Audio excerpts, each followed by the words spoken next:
Assalamualaikum warahmatullahi wabarakatuh. Salam sejahtera bagi kita semua. Perkenalkan, nama saya Seri Muslim dari Program Studi Akuntansi S1 Universitas Negeri Makassar. Pada video kali ini saya akan memaparkan materi yang berjudul Perusahaan dan Lingkungan Perusahaan.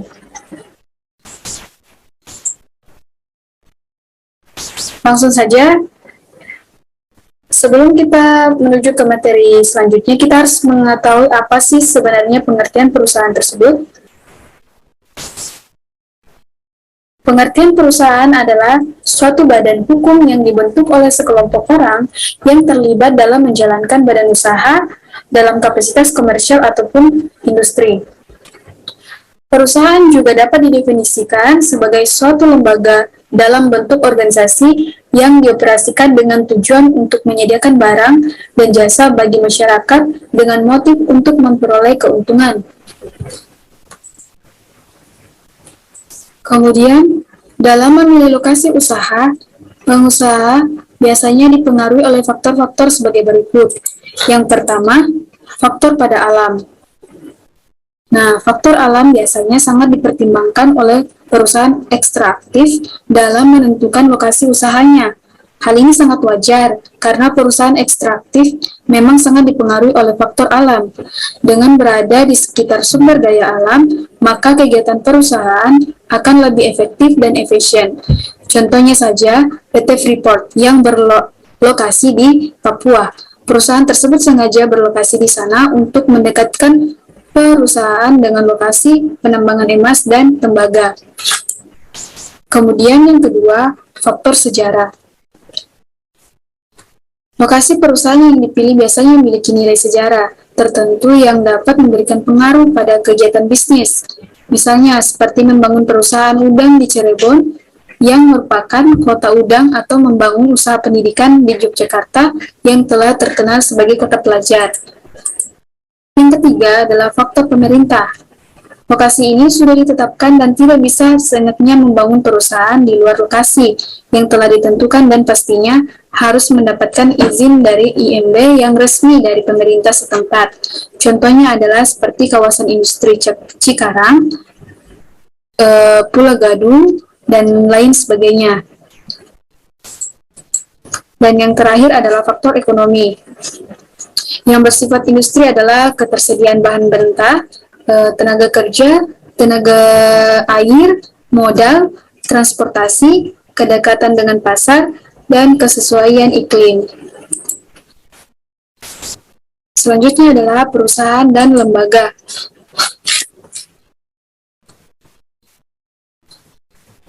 Tujuan pendirian perusahaan dibedakan menjadi dua, yaitu tujuan ekonomis dan tujuan sosial. Tujuan ekonomis berkenaan dengan upaya perusahaan untuk mempertahankan eksistensinya. Contoh, menciptakan laba, pelanggan, keinginan konsumen, tenaga produk, kualitas, harga, kuantitas, dan terakhir pelanggan. Kemudian, tujuan sosial. Tujuan sosial, perusahaan memperhatikan keinginan investor, di mana karyawan, penyedia, faktor-faktor produksi, maupun masyarakat luas.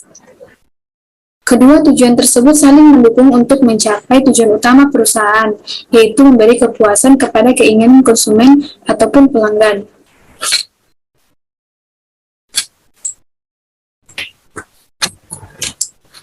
Kemudian, perusahaan sebagai suatu sistem. Sistem adalah suatu kesatuan dari unit-unit yang saling berinteraksi, baik secara langsung maupun tidak langsung, dalam rangka mencapai tujuan tertentu.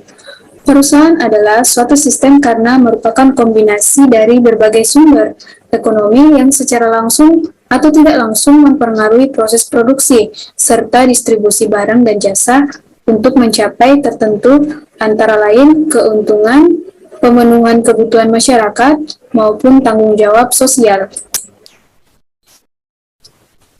Selanjutnya adalah lembaga sosial.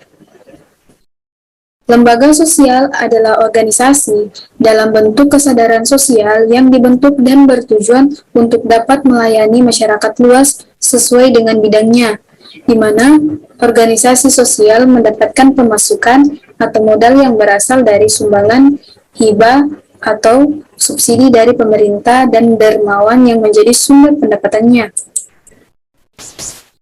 Selanjutnya adalah macam-macam lingkungan perusahaan, yaitu yang pertama lingkungan eksternal dan yang kedua lingkungan internal. Di dalam lingkungan eksternal, perusahaan dapat dibedakan menjadi dua, yaitu yang pertama lingkungan eksternal makro dan yang kedua lingkungan eksternal mikro. Lingkungan eksternal makro adalah lingkungan eksternal yang berpengaruh tidak langsung terhadap kegiatan usaha. Contohnya, keadaan alam, sumber daya alam dan lingkungan, politik dan hankam. Kehidupan operasional perusahaan sangat terpengaruh oleh politik dan hankam negara di mana perusahaan berada menciptakan. Kemudian pendidikan dan kebudayaan, sosial dan budaya, hubungan internasional. Kemudian yang kedua, apa sih yang dimaksud dengan lingkungan eksternal mikro? Lingkungan eksternal mikro adalah lingkungan eksternal yang pengaruh langsung terhadap kegiatan usaha. Contohnya, pemasok atau supplier, perantara, teknologi yang berkaitan dengan perkembangan proses kerja atau perawatan metode dan lain-lain, pasar, sebagainya, sasaran dari produk yang dihasilkan perusahaan.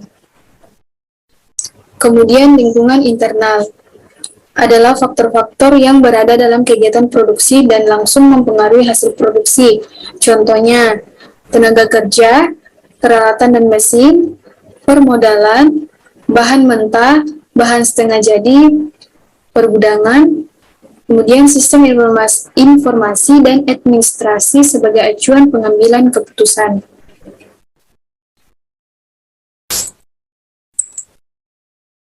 Selanjutnya, pendekatan dalam melihat bisnis dan lingkungan. Ada dua pendekatan dalam melihat bisnis dan lingkungan antara lain, yaitu yang pertama pendekatan yang berorientasi produsen, dan yang kedua pendekatan yang berorientasi pada konsumen. Di mana pendekatan yang berorientasi produsen adalah hal yang terpenting atau produsen sebagai titik sentral, sedangkan konsumen atau masyarakat sebagai faktor sekunder yang mengelilingi produsen. Kemudian dalam pendekatan yang berorientasi pada konsumen, yaitu pendekatan ini beranggapan bahwa konsumen sebagai titik sentral, sedangkan produsen sebagai faktor sekunder yang harus melayani kebutuhan masyarakat. Sekian presentasi dari saya. Terima kasih bagi teman-teman yang sudah menontonnya. Semoga materi yang saya sampaikan boleh bermanfaat bagi teman-teman sekalian. Wassalamualaikum warahmatullahi wabarakatuh.